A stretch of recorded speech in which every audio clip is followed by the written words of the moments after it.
Hey everybody, movie reviewer next door here, and I'm back with another review. This time I saw The Family Plan. This is a oh, this is a 2023 action comedy film directed by Simon Selin Jones, and it stars Mark Wahlberg, Michelle Monaghan, Zoe Colletti, Van Crosby, Maggie Q, and Ciarán Hinds. In this film, Dan Morgan is many things: a devoted husband, a loving father, a celebrated car salesman. He's also a former citizen. And when his past catches up to his present, he's forced to take his unsuspecting family on a road trip unlike any other.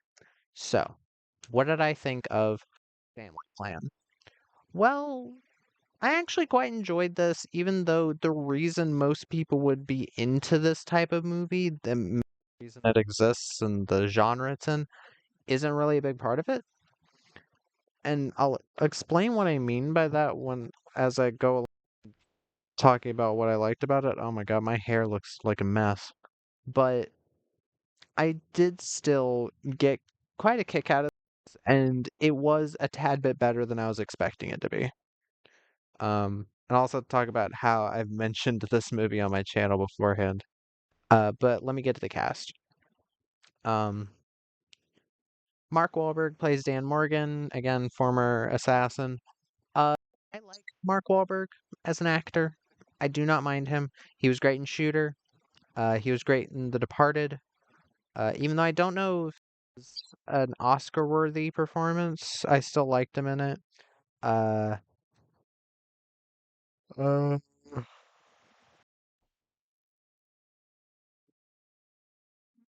I didn't mind him in the Max Payne movie. A lot of people seem to have an issue with him in that film, but I enjoyed him there. He's decent here. He is a bit monotone at times. I feel like he's trying a bit too hard to be that like badass thing, so it just doesn't work a lot of the time. But his acting does get better as the film goes along. Michelle Monaghan plays Jessica Morgan's wife. I actually quite enjoyed Michelle Monaghan here. I've always enjoyed her ever since well, enjoyed her inclusion in the Mission Impossible movies. Mostly the third Mission Impossible, but she was good in Constantine. She was good in Born Supremacy. Uh, keep forgetting she was in Unfaithful. She's the like desk clerk for the male character, Eagle Eye. She was really good in Eagle Eye. Machine Gun Preacher, Every Breath You Take. She's been in pretty good movies. She's a pretty good actress, and I think she does liven up a lot of scenes in this. She has quite a range that she shows off in this, and what would you be kind of a thankless female role, she elevates quite a bit with her acting. Um, Zoe Colletti plays Nina Morgan, her teenage daughter. She was actually quite enjoyable. Earlier on, I was getting the thought that she was going to be well, she kind of starts out this like edgy, like trying to be anti-establishment because she's with this guy named Trevor. And uh, I'll talk about that because I do want to kind of make this a spoiler review. Uh, and talk in depth about some of the plot lines. But yeah, I enjoyed her. Van Crosby played Kyle Morgan. He's a teenage son, who's a big gamer. He's a well-known to Twitch streamer in private, I guess. Uh, I actually really enjoyed this character. He was pretty funny, and he has kind of a goofy charisma that I enjoyed. Maggie Q plays Gwen, who is a friend of Michelle Monaghan's character. She spin class with, or not spin class, but they do some kind of workout thing. Um, I always like Maggie Q.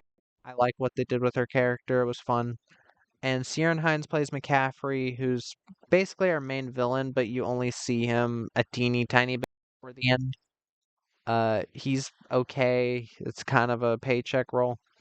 Um, again, before I go further, spoilers. Um, the reason I even know this film exists is because I um I interviewed someone on my channel. It's been so long I have to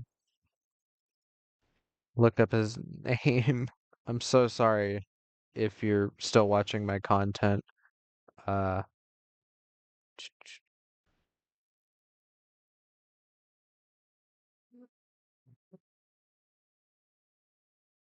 Joshua Cherif, who was a production assistant on movies like John Wick Chapter 3, Freaky, Cosmic Sin, other stuff. But yeah, um he mentioned that he was working on an upcoming movie called The Family Plan, and I was interested in the premise because I'm interested in these types of movies.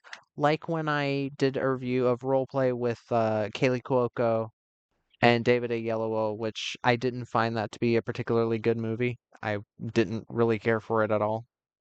I thought the casting of Kaylee Cuoco as this badass government assassin was horrible, a horrible bit of casting, because she just, when you see her, you think of her character from Big Bang Theory, and she just looks to Girl Next Door.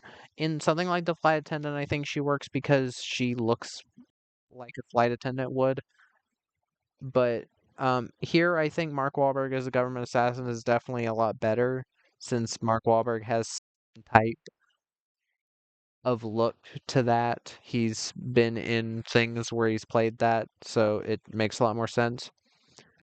But the director Simon Selin Jones also did a film recently called Arthur the King, which I am looking forward to watching because I love dog movies. And he also was a co-director of Generation Kill, about Marines. It, uh, it's a mini series of Marines. I from the same people who made The Wire, which very curious about that. I have all of it on DVD. I just haven't gotten to. He also did a film with Daniel Craig called Some Voices, which is apparently an indie classic. But I get what I didn't care for out of the way. The action scenes, while they're passable at some points, they're also kind of bland. There's not a lot of interesting stuff done with a lot of them, other than the scene in the grocery store. I was I liked that they kind of just destroyed the grocery store throughout that fight. The guy being thrown into the aisle. That was cool, but most of the action is kind of meh, and the editing lets it down quite a bit because Mark Wahlberg is not a. I guess he just doesn't know any type of fighting that well, so they're editing and cutting around a lot of it.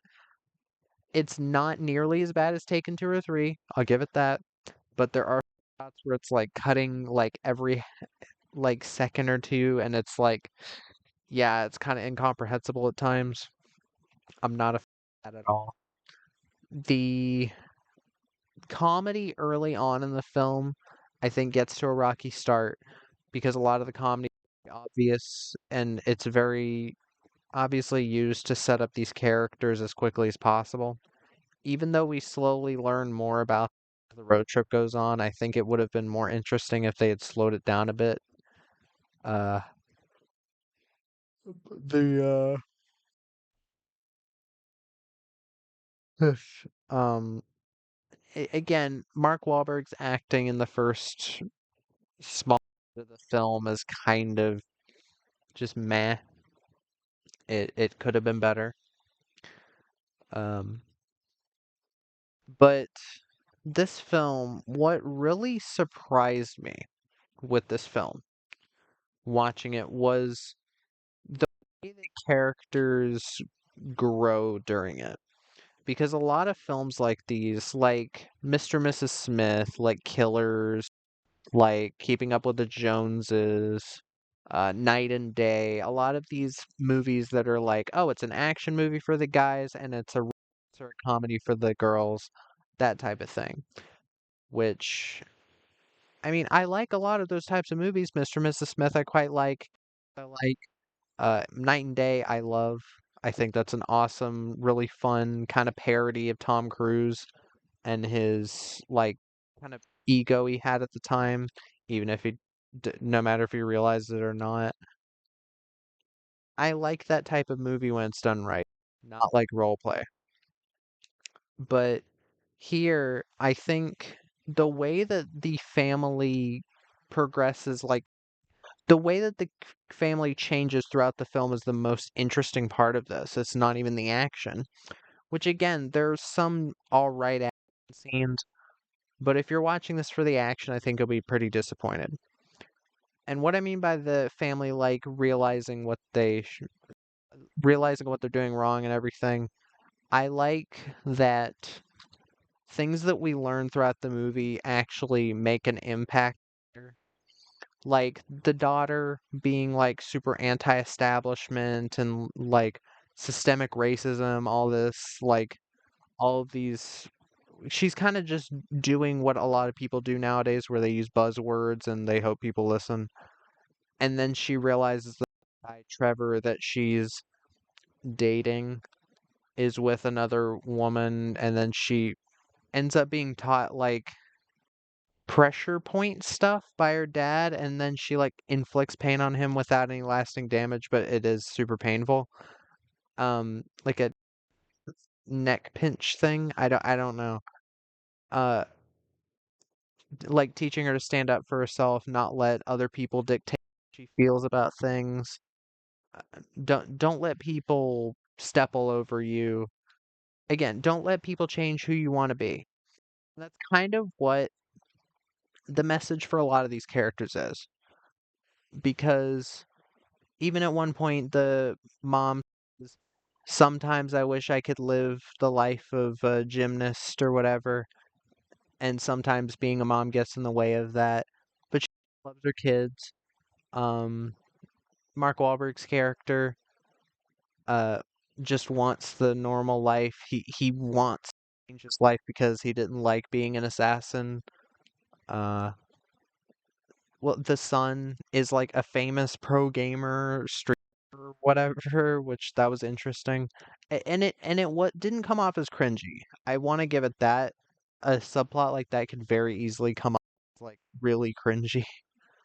But here, I actually found quite a few of the things having to do with that heartwarming and how that plays in the film, where he's like riding around. He's like playing laser tag with his dad, and he's pretty good at it because of uh, training he's been doing in game, which kind of whatever, but I get it. Uh, and the Eve thing later where he plays with Valkyrie, which I don't watch Valkyrie. I recognized her. I was like, that's isn't that a gamer? And I looked it up. It was Valkyrie, and he ends up playing with her in the tournament, and that was cool. And I liked that that also kind of fed into him like using the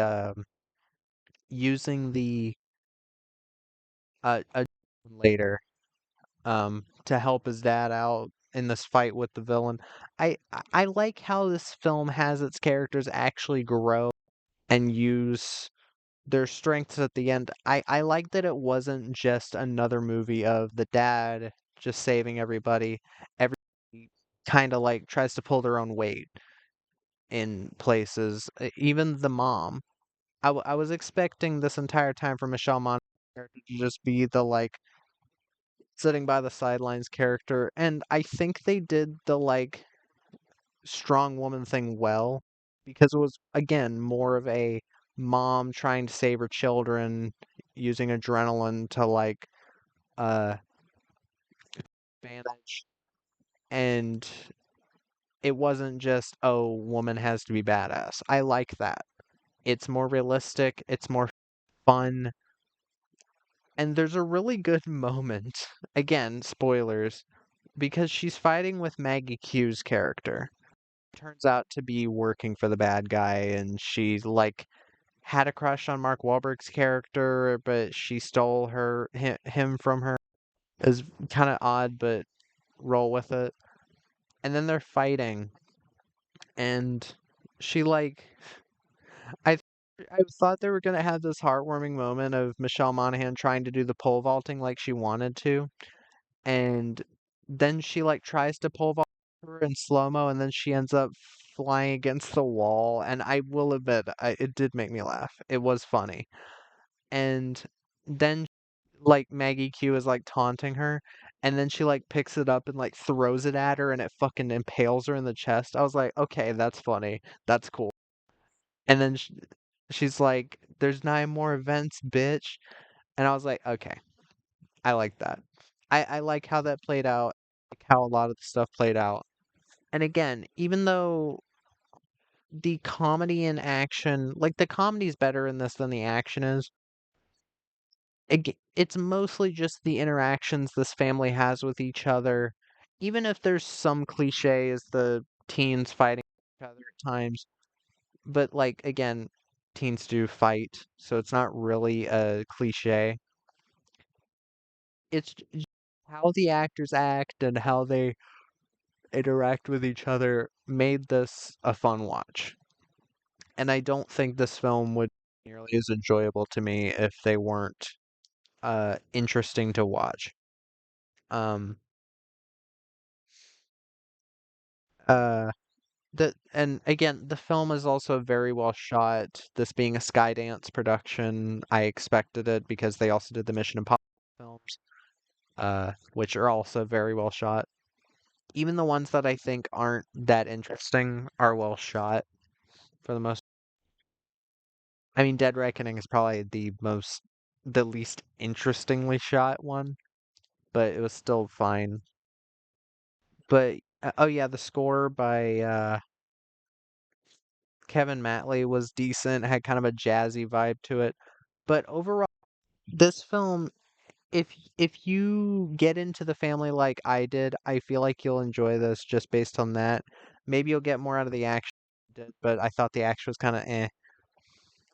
But I did enjoy this film for having this like interesting family dynamic in that kind of the family each member is kind of badass in their own right. I mean, the baby didn't really do anything, but the baby can't really move even. But yeah, I had some fun with this. And yeah, that was my review of The Family Plan. If you've seen the film, let me know what your thoughts in the comments down below. If you have any recommendations, put them down there as well. And movie review store out.